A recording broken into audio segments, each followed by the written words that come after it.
Good afternoon from yammybtv. Wishing you all well, sending loads of love as usual. Hoping your day and weekend is going the best it possibly can. The subject for today, which is it a well balanced one or not? I'll leave it up to you lot to decide. It is when you're being attacked in front of prison officers. Now, on the one hand, the moral code of the prison thing in the old days, to do something in front of prison officers would mean that you're a coward, and basically you can only do it that way because you can't handle the person in the recess, in the cell, in the gym, wherever you want to be, where there's no staff about.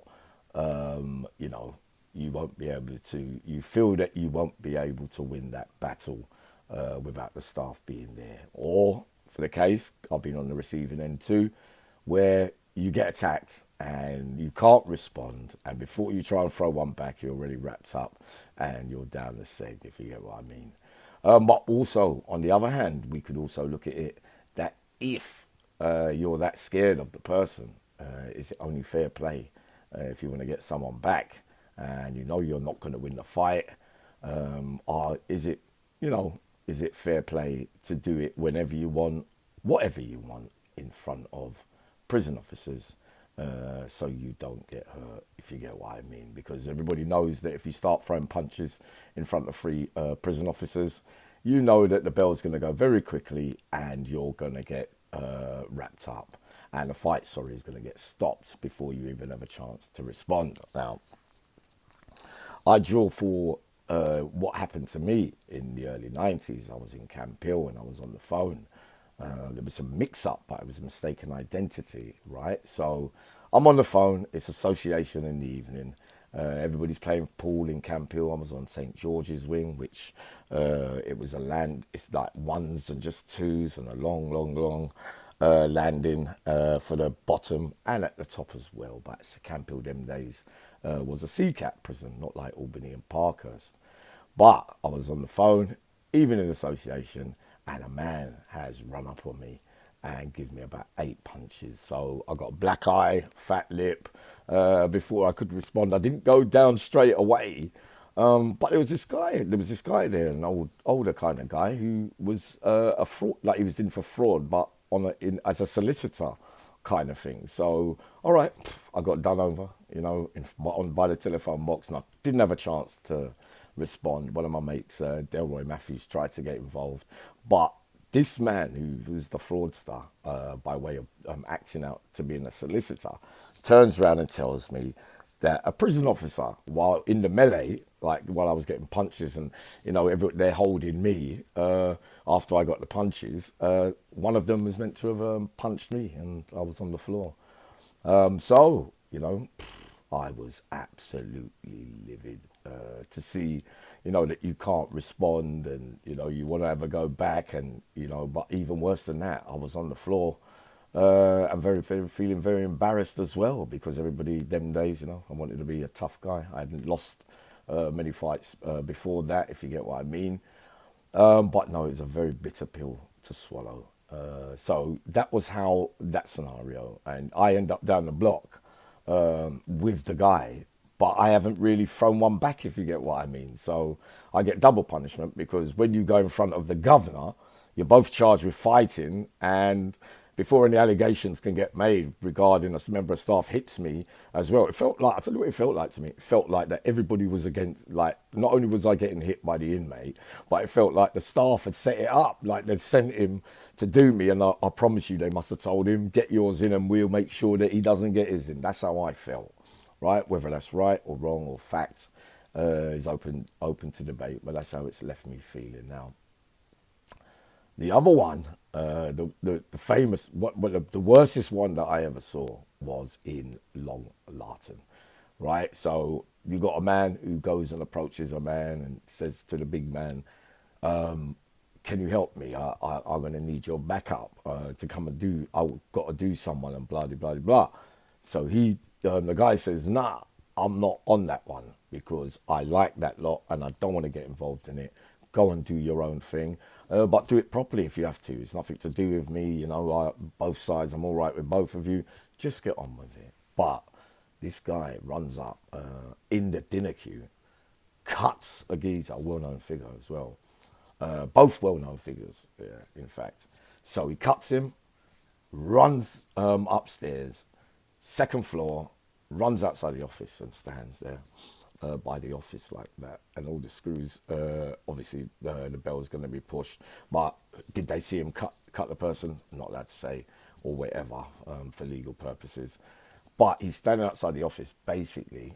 Oh, hold on, sorry. Basically, so you can't attack him back. Sorry, you can't attack him back because he's in front of the staff. But the person that he's cut is obviously he's got two or three handed on him. But by the time he's come round to do his stuff, the bell's gone. Obviously, the person might have said to them, "Look, press the bell.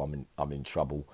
So that would suggest that nobody really, not by the authorities, didn't see what he had done. So then he's saying he's getting prepared. He's been told he's going to be attacked. Standing outside the office. So these guys don't want to do it in front of staff.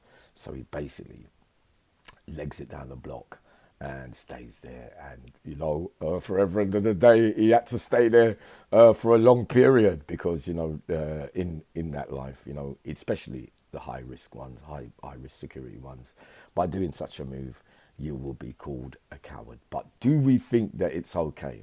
Do we think that if you can't, you're gonna lose? You're gonna how can we put it? You've got to get yours in. But on this occasion, that wasn't a war thing between the two of them. It was more like somebody paying him to do it. So up to today, and then he comes outside now, and those same guys that asked him to do that, they don't want to touch him with a barge pole. So in fact, we know that he's done it for nothing at all. So he's got to pay for that. And for all those places where people are getting attacked in front of screws, we talk about the gangs now as well, because time's moved on. And my last jail, which was High Point, which was a CCAT. Now, before I got the recall, sorry, before the injuries, the difference between now and then, all right, one man running up on you, but now you're getting on-field battles with, for instance, we talk about Listen Grove, Mozart, Labrador Grove. So I'm affiliated to all those areas. So, when people ask me and talk about where I was brought up in all three places. So to see pitched battles like 5, 6, 7 men running up on one man, or gangs fighting gangs in front of staff, you're leaving yourself open to get extra charges. That you're doing things blatantly in front of them. So, but in the melee, I suppose there's always a chance that you could get away with it. But then, why is it then that you're going to put everything on offer? You're already doing a prison sentence, that you're going to do that kind of thing. I've seen hot urine thrown over someone and then laugh at them when staff break it up, and you can't respond back. I've already told you how I felt. But the areas and the confusion as well, for me, because I was hanging around with the youngsters a little bit during that time in my last CCAT prison before I got recalled, like I said. And a lot of those beefs, with those three areas, because in the old days, you never used to get Listen Grove and Mozart, just talking about West London in general. You wouldn't have got them fighting against each other. Everybody could go wherever they want without any trouble whatsoever. So we used to believe that when you're from Northwest or you're from West, you keep the battles out of your own areas. Not saying that's how to do it now, because we know it's the wrong thing to do. But it's really hard because you're committing serious violence on your own doorstep. So then you can't go certain places. I mean, you've got to live like that in this stone age, where you're about a mile radius between all 3, 4 areas by way of postcode. But you're not allowed to get on a bus, walk the streets, where you've got to have yourself covered up and everything. But you can't live in peace because they're all going to get spotted. I just saw my man, he's in the pub down there, or I just saw him walking down there. He's at what's her name's drum, all that kind of stuff. So everybody can come and get you. It's too close by, too close to your parents as well. Because then if they can't get you, these days they're going to be going on the doorstep to do that as well. But along the years as well, in the dinner queues, it can happen. In the gym. I've been guilty of that as well. I remember my first ever, when I was really small and I was in Aylesbury, I was a bit scared because I was smaller, and a guy from somewhere else in the Midlands, he was in the dinner queue, but he'd already said something to me earlier, but I didn't feel strong enough to beat him in a one-on-one because he was a big kid and I was very, very small. So what I did, at 16 years old, was run up on him and start throwing punches, loads of barrages very, very quickly, and it got stopped. And then I was at the window upstairs, yeah, I done him and all that and everything. But can we claim glory, in that life? We know that we don't glorify or glamorize things, really, but can you really call yourself a man in that life, really, if you've got to do things in front of staff, where where you don't care who's watching? It's like a stage show where everybody gathers around and watches. It felt like the gladiator arena on that last bit of prison porridge for me, to be honest. I'd never seen nothing like it before. But when you're smaller, basically is what I'm saying. When you're smaller, is it fair that you want to get yours in because you don't want to lose? Or either way, on the other side of the scale, have any of you lot drawn to that kind of behaviour? Obviously in later life now, I realize in that life, that fake life that we talk about so much, that you go into the recess, have a one-on-one straightener, or anywhere else into the cell with somebody holding the door, you have a one-on-one as well. But no, not in front of prison staff, not at all, with anyone, no fighting at all. That's what we're saying on yammybtv. But either way, I've been on the receiving end of both and done it and felt it, and I bet some of you have as well. And it is a very, very bad feeling. But I'll be up shortly with some more stuff.